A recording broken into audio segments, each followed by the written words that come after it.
So Jan, yesterday you released the rest of your findings from this barometer survey. Were some of the ones that really stood out?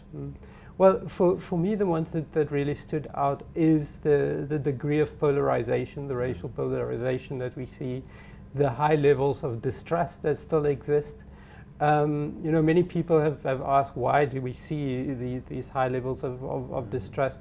And I think one should largely also ascribe it to the fact that as South Africans, we meet in these shared spaces, but we're still largely socialized in very sort of racially homogenized spaces. We meet in the workplace, but when we sort of retreat in the evening to the places where we live, these are sort of largely spaces which are sort of where we are socialized.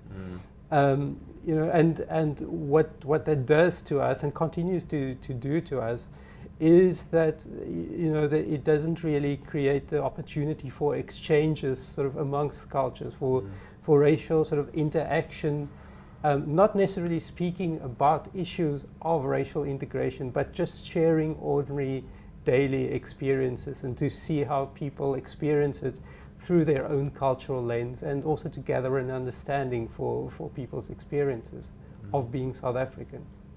How do you encourage that? I mean, if there is more interaction in the workplace, which I guess to a large extent is kind of enforced, but it's not happening in a social context, how do you change that? It's difficult to encourage people to change their sort of behavioral patterns.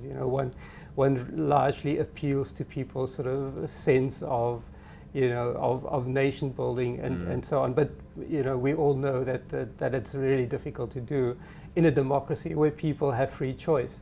So the underlying sort of structural aspect of our society is economic inequality, and we will only be able to structurally change it in the long term if we also sort of grow an economy that is much more inclusive. Where one can make interventions, for example, would be in the education system, where young people sort of interact at a young age, and also sort of teach them about the history of our country, the need for the respect of humanity, of citizenship and things like that.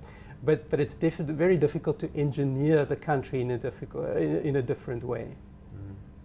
And you were saying, Jan, off air earlier, that a year from now you don't expect these numbers to improve.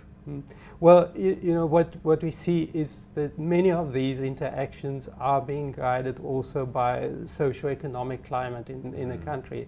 And if our patterns of interaction are being dictated by the economy, and we look at the economic prospects for at least the next year or so, then one feels sort of a bit despairing, that